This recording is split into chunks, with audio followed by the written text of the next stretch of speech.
if you guys were paying close attention, is Andy. That's Kyle's notable sprint competition. Also goes down in the crash. And you might be thinking, that's it, race over. He's won the green jersey. Kyle's won the green jersey. Hey, what's up, guys? Welcome back to the channel. Welcome back to Frenemy Friday. Brian, good to have you back. Yeah, we're back. Dude, we got in some trouble in the last video. We misled our audience, or so we were accused. 1,600 watts, Cat 4 field, whatever my clickbaity title was that I used. Guy couldn't actually make 1,600 at the end of that race, so we're back to redeem ourselves this week, Brian. And we double-checked for you guys. This is Kyle from Base Media. He can actually make 1,600 watts. In fact, he can make 1,750 watts, which we'll get into in a minute. This guy is a sprinter for sure. And with that said, he's actually defending the green jersey here in the fourth and final stage of the Green Mountain Stage Race. And this is an exciting one. I'm really looking forward to getting into the race. Tell us about the course really fast, Brian. Yeah, so the course is, quite uphill and downhilly. It has some technical brick roads near the top of the course. It's got some potholes on the downhill. It's a fast downhill into the last corner, so making positioning really challenging. Really excited to see how Kyle does go ahead and navigate this to defend that green jersey. Okay, we're a few minutes into this race. We're about to hit the first hot lap, the first points lap. And I realized, Brian, we forgot to talk about the teams and the competition. And I want you to look in Kyle's rear-facing camera, because this is the only guy that you need to worry about. Forget about everybody else in this race. This is Andy from Cumberland Cycling. This is the only guy challenging Kyle for those all-important green jersey sprint competition points.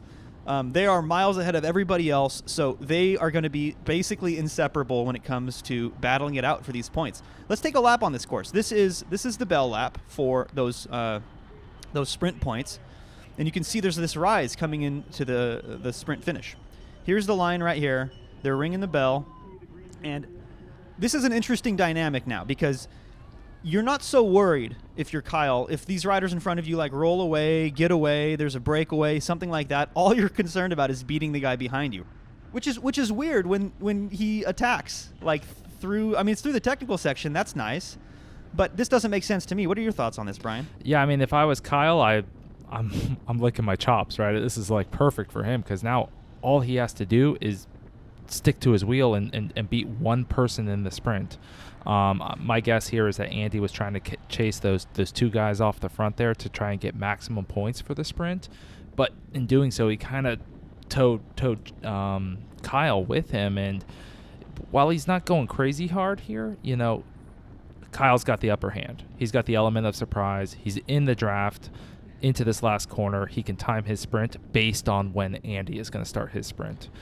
Yeah, you never want to lead, and that was my thought. Is like, oh shoot, Kyle's in the wrong position. His competition's behind him, and then when he came around, it was like, oh, this is great news for Kyle, and you're going to see him capitalize on that with kaboom, 1,750 watts going up that hill, and pretty much made short work of his competition there. So extending his lead, but only by a point or 2 points. Still a nail-biter of a competition. Let's fast forward a little bit.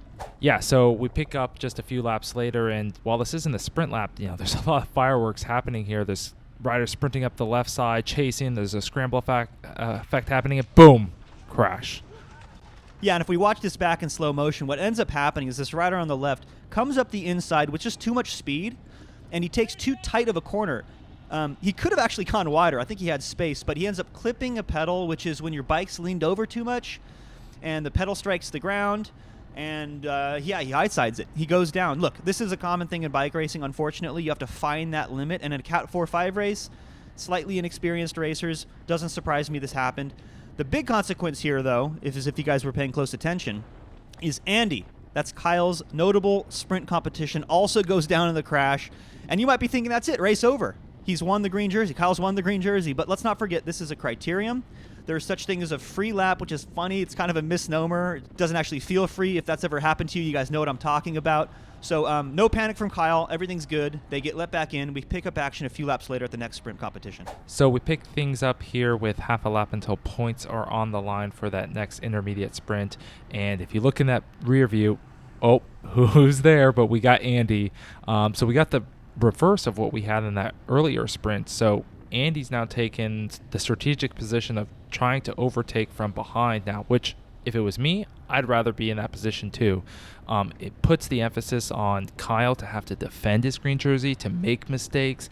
You can feel that pressure coming into a sprint when you don't know where your competition is coming from behind, and that element of surprise is always really, really good coming into a sprint lap here. But in the famous words of Mike Tyson, everyone's got a plan until they get punched in the mouth. And bam, another 1,700 watt bomb up this hill. It's hard to argue with 1650, 1,700 watts, to be honest with you. But he did position himself so well that he actually still almost beat Kyle in that sprint. And as you can see in the audio, and you can see him banging his bars, like they actually weren't even sure between the two of them who had taken those sprint points. I think I got it. I'm not sure. So what that means is now it really comes down to the final sprint on that last lap to determine who's going to walk away with that coveted green jersey. So this is it, Brian. We're coming into one lap to go. We're gonna hit the bell lap here in a second. And surprise, surprise, that's right. We have the major competition in the form of Andy behind. And bam, he's throwing elbows. So it's getting feisty behind because don't forget, it's coming down to the final sprint here. I don't even think that Andy and Kyle know who's leading right now. The last sprint, there was some confusion on who actually won it. So this is a real nail biter. And I know what you're probably thinking right now is, hey, wait, I've seen this clip. It's Kyle in about fourth wheel with Andy on his wheel. Didn't we just watch this same exact thing? No, this is the actual finish. And I'll tell you right now, Brian, if I were a betting man, I would bet on the guy who can make 1,750 watts. No, I would bet on the guy who's been in this position and already won from this position. But you never know. And as we come into 500 meters to go, what are your thoughts on their position, Brian? I mean, both of them are perfect. I mean, this is exactly where I'd be, around fourth wheel, fifth wheel coming into this last downhill.